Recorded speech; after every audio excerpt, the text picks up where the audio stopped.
비타민보다는 식사. 내가 강조하는 비타민, 미네랄, 영양소들은 비타민 제품이나 건강보조식품을 의미하는 것이 아니다. 음식에 들어있는 영양소들의 중요성을 강조한 것인데, 영양소를 잘 챙겨 먹으라는 말을 영양보조제를 사 먹으라는 뜻으로 이해하는 경우가 있다. 많은 사람들이 오해하는 부분이지만 어떤 경우에도 영양제가 진짜 음식을 통한 영양소를 대체할 수는 없다. 그래서 가공식품을 먹지 말고 진짜 음식을 드시라고 당부하는 것이다. 영양제도 가공식품이기 때문에 진짜 음식을 먹는 것과 비교할 바가 못 된다. 영양보조제는 게으른 사람들이나 바쁜 현대인들의 차선책일 뿐이다. 그러니 제대로 된 식사를 하는 것의 중요성은 강조해도 지나치지 않다. 매일 입을 통해 몸속에 집어넣는 음식의 힘을 존중한다면 아무거나 함부로 먹을 수는 없을 것이다. 특히 건강에 문제 있는 환자들에게는 매우 중요한 부분이다.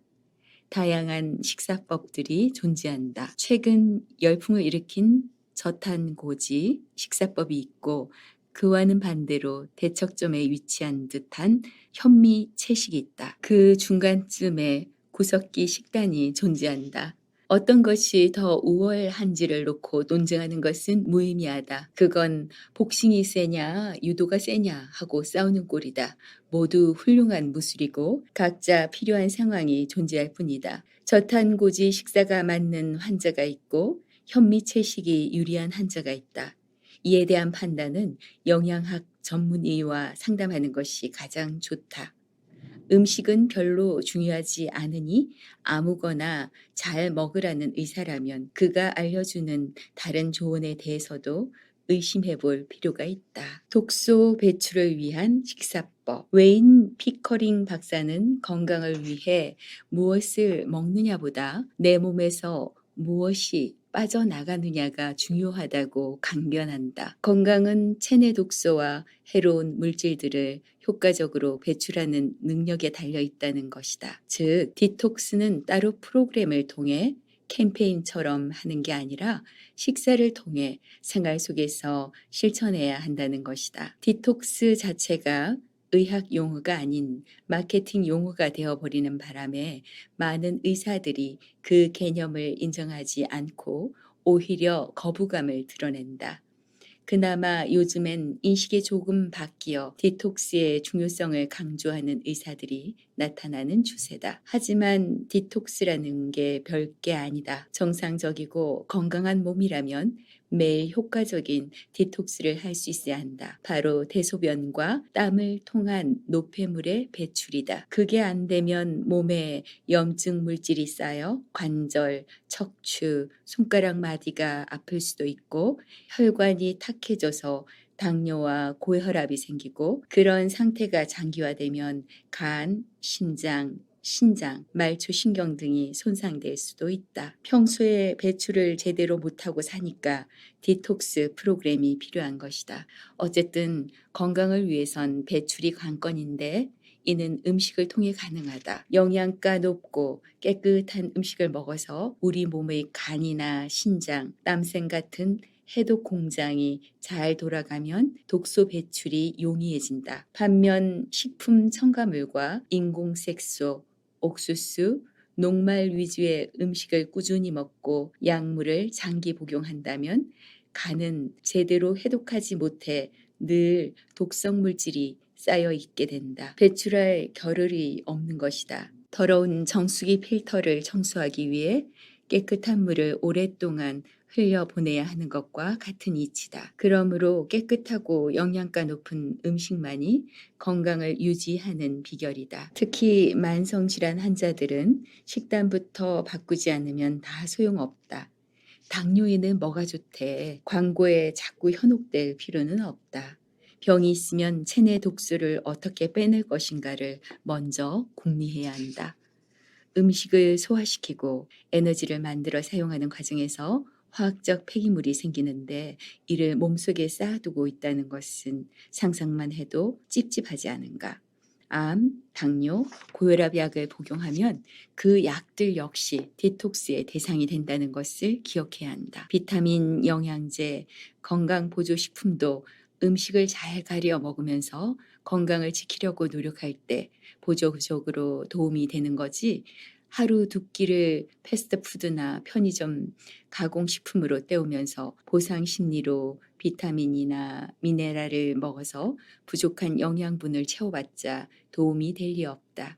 말 그대로 건강 보조식품이지 대체 식량이 아니라는 것을 기억해야 한다. 다음은 효과적인 독소 배출을 위해 웨인 피커링 박사가 제안하는 식사 방법으로 건강한 사람들이 실천해 볼 만하다. 영양 균형을 위해 단백질, 탄수화물, 지방, 전분, 유제품을 골고루 함께 먹는 것은 자동차의 가스, 휘발유, 알코올, 디젤 경유 등을 섞어서 주유하는 것과 같아 되도록 한 끼에 단백질과 전분을 함께 먹지 않아야 한다. 서로 중화작용을 해서 소화를 방해한다.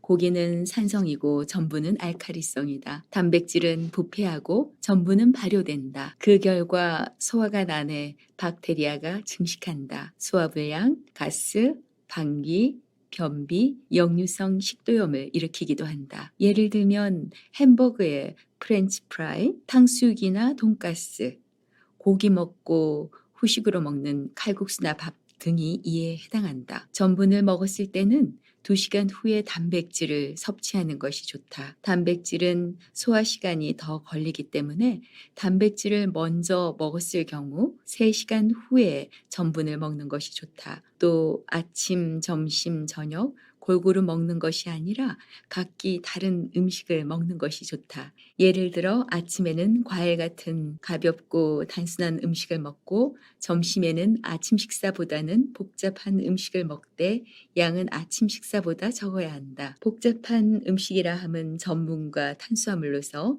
한국인들의 주식인 밥이 여기에 해당한다.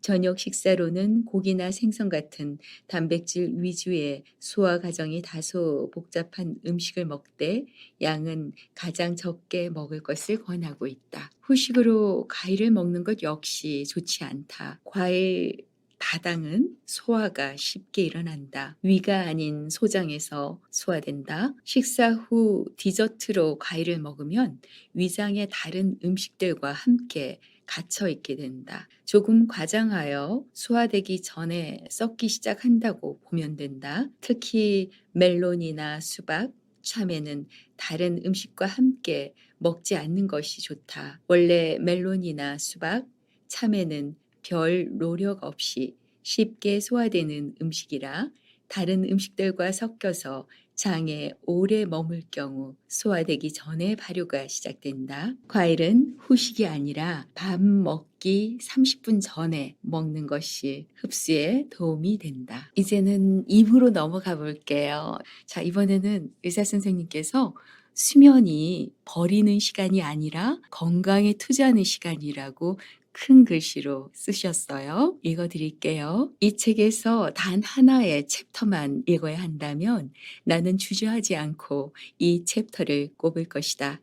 하지만 독자들이 가장 안 볼 것 같아서 염려되는 챕터이기도 하다. 병원이나 보건당국에서 강조하지도 않거니와 약도 아니고 영양제도 아니고 심지어 운동도 아닌 겨우 잠이라니. 그러나 수면의 중요성에 대해서는 아무리 강조해도 지나치지 않다.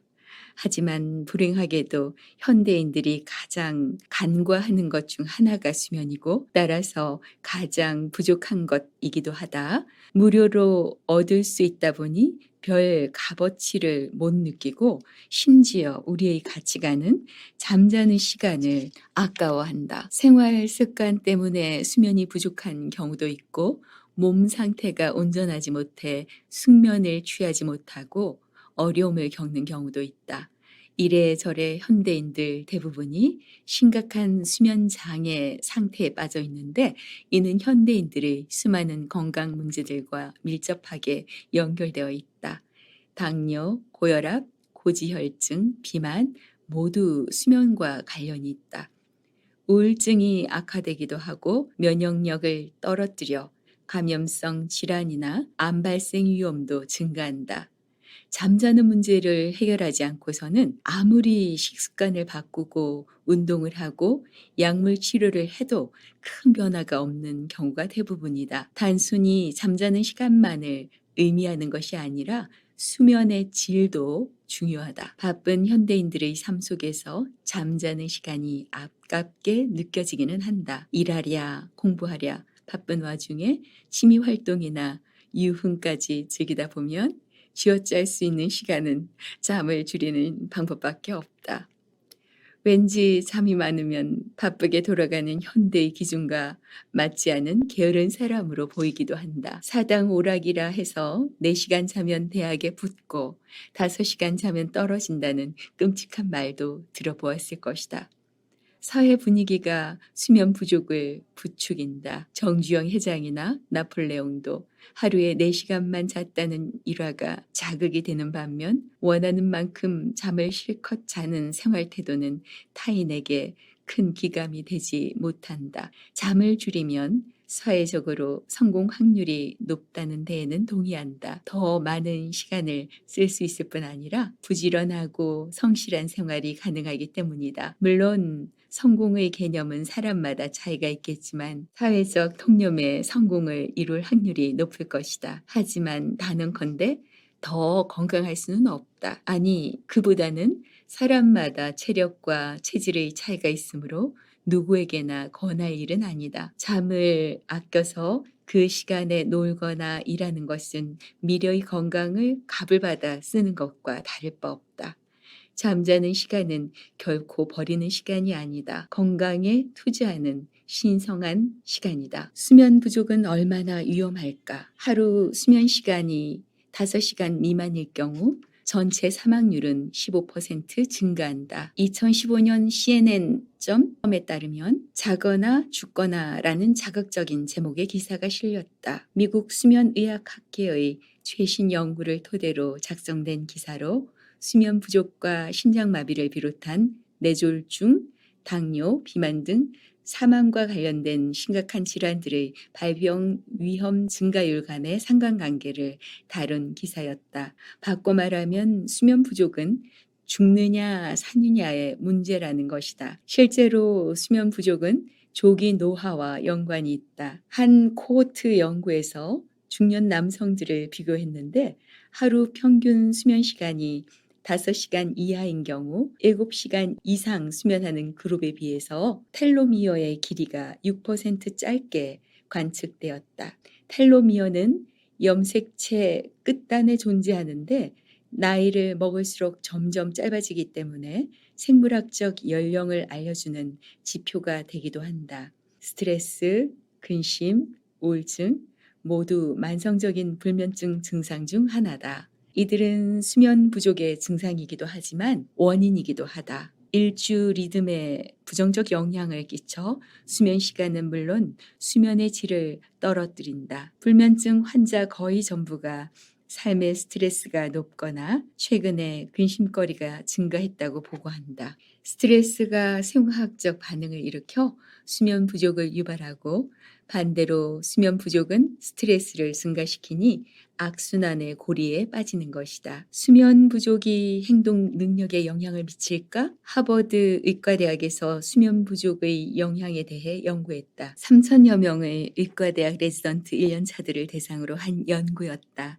일반적으로 의과대학은 레지던트들의 근무 시간을 일주일에 80시간 이하로 규정하고 있다. 하지만 개인의 스케줄에 따라 연속 근무 시간이 24시간을 넘길 때도 있다. 한 달 중 24시간 넘게 근무하는 날이 5번 이상인 경우 레지던트의 피로 누적에 의한 의료사고 위험이 무려 700% 증가하는 것으로 나타났다. 그중 환자의 사망으로 이어지는 심각한 의료사고도 300% 이상 증가하는 것으로 나타났다. 오스트레일리아의 한 연구에 따르면 깨어있는 시간이 17시간에서 19시간 사이일 경우 인지장애 수준은 혈중 알코올 농도 0.05%의 음주 상태와 비슷한 수준으로 드러났다.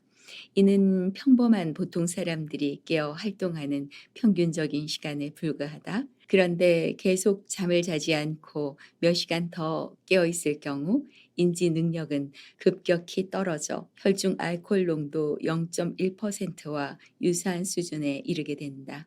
이는 법적으로 음주운전에 해당하는 수치다. 이처럼 잠자는 일을 하찮게 여기면 안 된다. 잠자는 시간을 아까워하면 안 된다. 어찌 보면 건강을 지키는 가장 중요한 투자라 할 수 있다. 현대인들은 즐거운 놀거리, 일거리를 기꺼이 포기해야만 충분한 수면 시간을 얻을 수 있기 때문에 기꺼이 투자라고 표현할 만하다. 수면은 잃었던 건강을 되찾기 위한 초석이 되거나 현재의 건강 상태를 점검해 볼 수 있는 바로미터가 되기도 한다. 나는 잠을 잘 자고 있는가? 이 기초적이고도 중요한 질문에 자신 있게 답변할 수 없거나 이제까지 질문조차 해본 적이 없다면 지금 한번 돌아보시기 바란다. 잠이 보약이란 말은 괜히 나온 게 아니다. 우리 몸에 재생이 일어나는 시간이다. 몸의 재생이라는 표현은 면역력을 기르는 것이나 노화 방지를 의미한다. 노화 방지에 가장 큰 효과를 볼 수 있는 것이 수면이다. 부족한 수면 시간은 우울증을 심화시킨다. 잠이 부족하면 절대 살을 못 뺀다. 미녀는 장꾸러기 맞다. 피부, 체중 모두 깊이 관련이 있다. 잠이 부족하면 콜레스테롤 수치가 올라간다. 당뇨나 혈압도 마찬가지다. 스트레스는 직장 생활을 하는 많은 회사원들이 명심해야 할 부분이다. 면역력에도 영향을 끼치기 때문에 암 환자에게도 중요하다. 어느 하나 걸리지 않는 것이 없다. 수면은 건강과 관련한 거의 모든 부분에 연관되어 있다. 핸드폰으로 치면 밤에 충분히 충전해야 아침에 쌩쌩한 것과 마찬가지다. 빨리 충전되는 핸드폰도 있고 느리게 충전되는 핸드폰도 있는 것처럼 조금만 자도 피로 회복이 되는 사람이 있고 오래 자야 하는 사람이 있다. 그런 차이가 존재한다. 내 몸을 잘 알고 내 몸에 맞춰 생활해야 한다. 그렇다면 어떻게 자는 것이 건강한 수면일까? 건강한 수면을 결정짓는 것은 다음 세 가지다. 첫째, 얼마나 깊이 자는가? 둘째, 하루 몇 시간 자는가? 셋째, 언제 자는가? 잠자는 시간은 비만과 밀접한 관계가 있다. 하루 수면 시간이 5시간 이하인 경우 살이 찐다는 연구 결과가 있다. 살을 빼기 위해서는 8시간을 자는 것이 이상적이고 적어도 6시간 이상은 잠을 자야 한다. 신생아는 하루에 14시간에서 17시간을 자야 한다. 유치원생은 10시간에서 14시간, 초, 중고생은 9시간에서 11시간의 수면을 필요로 한다. 그야말로 성장, 면역, 두뇌 개발이 정상적으로 이루어진다. 성장기 어린이를 성인과 같은 수준으로 하루 7시간에서 8시간만 재우면 성장에도 영향을 끼칠 뿐만 아니라 면역력이 떨어져 감기에 걸리기 쉽고 폐렴이나 중이염 같은 감염성 질환에도 취약해진다. 그럼 잠자리에 드는 시간은 어떨까? 몇 시부터 몇 시까지 자는 것이 이상적일까? 수면은 몸을 재충전시키고 회복하는 시간이다. 10시부터 12시 사이에 호르몬 분비가 왕성하다. 잠을 자야만 분비되는 호르몬들이 있다. 10시에 잠들어 4시간 자는 것이 12시 이후 6시간 자는 것보다 낫다. 현대인들에겐 거의 불가능한 스케줄이다. 따라서 조금 늦게 자더라도 하루 7시간에서 8시간 본인의 체력이 필요로 하는 만큼 충분한 수면 시간을 채워주는 것이 중요하다. 또한 빈속에 잠을 자는 것도 중요하다. 그래야만 호르몬 분비가 가능해서 세포 조직의 회복이나 독소 제거 활동이 활발해진다. 야식을 먹고 더부룩한 상태로 잠을 잘 경우 우리 몸은 밤새 소화시키느라 바빠서 호르몬이 분비되고 활동할 겨를이 없다. 밤늦은 시각에 깨어 있으면 신체 활동을 하느라 체내 미네랄과 비타민이 소진되어 영양 결핍을 유발한다. 호르몬이 제대로 분비되려면 잠을 자는 것도 중요하지만 호르몬을 만드는 원재료인 비타민과 미네랄이 결핍되어서는 안 된다. 결론은 평소 충분한 영양소 공급을 해주고 야식을 피해 빈속으로 12시 이전에 취침하는 것이다. 그리고 수면 시간보다 중요한 것이 숙면이다. 8시간 선잠을 자는 것보다 4시간 깊은 숙면이 나을 때도 있다. 잠을 깊이 자지 못하면 뇌파가 불안정하여 탄수화물을 찾게 되고 이를 그렐린의 분비를 증가시킨다. 그렐린은 일명 공복 호르몬이라고 불리는데 말 그대로 배고픔과 식욕을 유발하여 밤늦은 시각에 음식을 찾게 만드는 주범이다. 숙면을 취하려면 잠자리는 어둡고 조용한 것이 좋다. 따뜻한 욕조에 몸을 담그거나 너무 늦지 않은 시간에 운동하는 것도 숙면을 취하는 데 도움이 된다. 잠이 반드시 미용만을 위해 필요한 것은 아니다. 잠이 부족하면 코르티솔이라는 스트레스 호르몬의 분비도 촉진되는데 당뇨, 고혈압, 암과 같은 성인병의 원인이 된다. 잠이 부족한 상태에서 콜레스테롤이나 혈압을 내리는 것도 불가능하다.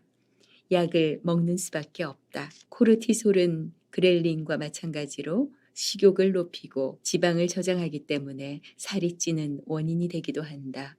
또한 근육을 파괴하여 기초 대사량도 나빠지고 무엇보다 집중적으로 복부 지방을 늘리는 최악의 상황이 발생하기 때문에 밤늦은 시간까지 술을 마시고 수면 부족 상태로 다음날 일찍 출근하는 생활이 지속될 경우 아랫배가 나오고 조기에 당뇨나 콜레스테롤 같은 성인병이 생길 수밖에 없다. 특히 잠이 부족하면 면역력을 떨어뜨려 감기에 걸리기도 쉽고 성인 여성은 방광염, 아이들은 중이염이나 폐렴 같은 감염성 질환에 걸리기 쉽다. 잠이 부족한 상태로 피곤한 일정을 소화하고 난 후에 대상포진 증상이 나타나기도 한다. 면역력이 흐트러졌기 때문이다. 그렇다면 잘 자기 위해서 수면제를 사용하면 어떨까? 미국의 경우 2014년 한 해에만 5,500만 명 이상의 환자들이 수면제를 처방받았다. 전체 인구의 절반가량이 평생 한 번은 불면증을 경험하게 될 것이라는 전망이다. 수면제 판매액은 10억 달러를 넘어섰다. 2013년 질병통제센터의 보고에 따르면 미국 성인의 4%에 해당하는 900만 명이 수면제 처방약을 복용하고 있는 것으로 나타났다. 하지만 수면 전문가의 말을 빌리지 않더라도 주변에서 환자들의 처방약 리스트를 보면 CDC가 발표한 4%라는 수치와 보고서의 결과는 전형적인 하향 보고란 걸 알 수 있다. 국립수면재단의 자체 설문조사에서도 놀랄 만큼 높은 수치가 보고되었다. 전체 여성의 29%가 적어도 주중 몇 차례 종류를 막론하고 수면을 유도하는 성분의 도움을 받는다는 것이다. 잡지사 프레이드가 1만 5천 명을 대상으로 실시한 설문조사에서도 23%가 일주일에 한 번 이상 수면제를 복용하고 14%는 매일 복용한다고 밝힌 바 있다. 전 세계적으로 가장 흔히 사용되는 수면제는 졸피뎀이다. 미국에서는 상품 브랜드명 MPN으로 더 잘 알려져 있고 전체 시장의 3분의 1을 차지하고 있는 베스트셀러다. 한국에서도 가장 흔하게 처방되었던 수면제 중 하나이고 심각한 부작용이 보고되면서 논란이 일기도 했던 의약품이다. 사실 논란이 되었던 부작용은 졸피뎀만의 문제가 아니다. 모든 수면 진정제가 그렇다. 이들 약물을 수면제 용도로 장기 복용하는 환자 중에 우울증 증상이 나타난다면 이 약의 부작용일 확률이 크다. 심한 경우 자살 충동이 생길 수 있다고 경고하기 때문에 반드시 의사와 상담하고 복용을 중단해야 한다. 수면 진정제의 한국어 어감은 온화하지만 영어로는 최면제라고 부른다. 약효 작용을 통해 수면을 유도하거나 수면 시간을 늘릴 목적으로 처방되는 약물이다. 졸피뎀 외에는 루네스타와 처방 없이 구입할 수 있는 에스조피 클론의 2014년도 매출이 4억 달러에 달할 정도로 수면 진정제 시장의 규모는 방대하다. 그렇다면 이들 수면 진정제의 효과는 어떨까? 환자들에게 실질적인 도움이 될까? 수면제를 의지하게 된 환자들의 가정과 경험을 살펴보면 수면제라는 명칭이 무색하다. 깨어있지 않는 상태가 곧 수면 상태는 아니기 때문이다. 자연적인 수면과 수면 진정제 약물 유도에 의한 수면에는 차이가 있다. 하버드 의과대학 패트릭 풀러 교수의 설명이다. 사람이 수면에 빠져드는 과정에서 뇌에 여러 해로가 관여한다. 수면 진정제는 이 중 한 가지 화학적 작용에만 관여한다. 이는 당연히 뇌 화학 신호의 불균형을 초래하게 된다. 우리 뇌는 정상적인 수면에 빠져드는 것으로 간주되지만 뇌파를 살펴보면 몸을 회복시키는 서파수면 상태에 빠져들지는 못한다. 졸피뎀 같은 최신 약물들은 많이 개선되어 자연적인 수면에 가까운 상태로 유도한다고는 하나 여전히 부작용이 존재한다. 극히 드물게 목류병이나 수면 중 음식을 먹는 수면 식이 장애 증상이 나타나기도 한다. 모두 정상적인 수면으로 보기 어려운 상태들이다. 자는 것도 아니고 깨어있는 것도 아닌 기면 상태가 문제가 없거나 옆에서 볼 때 우스운 수준인 경우도 있지만 심각할 때는 충격적인 장면을 연출하거나 위험한 상황을 만들기도 한다. 더 심각한 것은 기억이 없다는 사실이다. 또한 수면제를 장기적으로 복용할 경우에는 문제가 발생한다. 캐나다 몬트리올 대학과 프랑스 보르도 대학의 연구 결과 공황장애 치료제이자 수면제로 처방되는 자낙스나 레스토리를 3개월에서 6개월간 장기 복용했을 때 알츠하이머 발병 위험이 32% 증가하는 것으로 나타났다. 불과 3개월이다. 실제 임상에서는 대부분의 환자들이 3개월 이상 처방을 받고 장기 복용을 한다. 6개월 이상 장기 복용 시 위험은 84%로 증가한다. 그럼 가끔 사용할 경우에는 어떨까? 데니얼 크립키 박사가 이끄는 스크립 연구소의 비교 연구가 있다. 졸피뎀이나 레스토릴 복용자 1만 명을 약을 복용하지 않는 비교 그룹 2만 3천 명과 2년 반 동안 추적 비교한 결과 연간 18 복용량 이상을 처방받은 그룹의 사망률은 그렇지 않은 그룹에 비해 3배 이상 높은 것으로 나타났다. 처방약의 양이 증가할수록 사망률도 비례해서 증가하는 것이 관찰되었다. 한 발 더 나아가 양을 가장 많이 처방받은 그룹은 연간 132 복용량이었는데 이 그룹의 암 발병률 또한 35% 증가한 것으로 나타났으며 암의 종류는 폐암, 림프암, 전립선암, 대장암 등 다양했다. 간혹 잠을 자기 위해 타이레놀 PM정이나 나이퀼, 베나드릴 같은 감기약을 먹는 경우를 본다. 이 약들은 해열제이지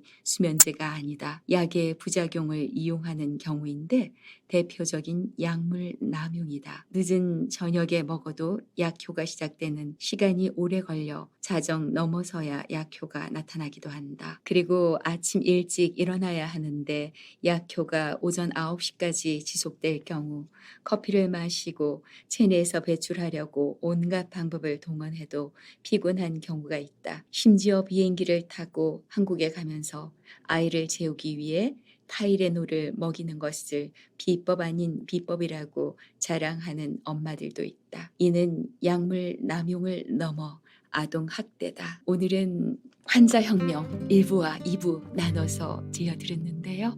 여러분께서 2부쯤 들으시다가 주무셨기를 편한 밤 잘 자고 있으시기를 마음으로 기대합니다. 좋은 밤, 따뜻한 시간, 평온한 밤 보내세요. 저는 지금까지 여러분과 함께 했고요. 렌토입니다.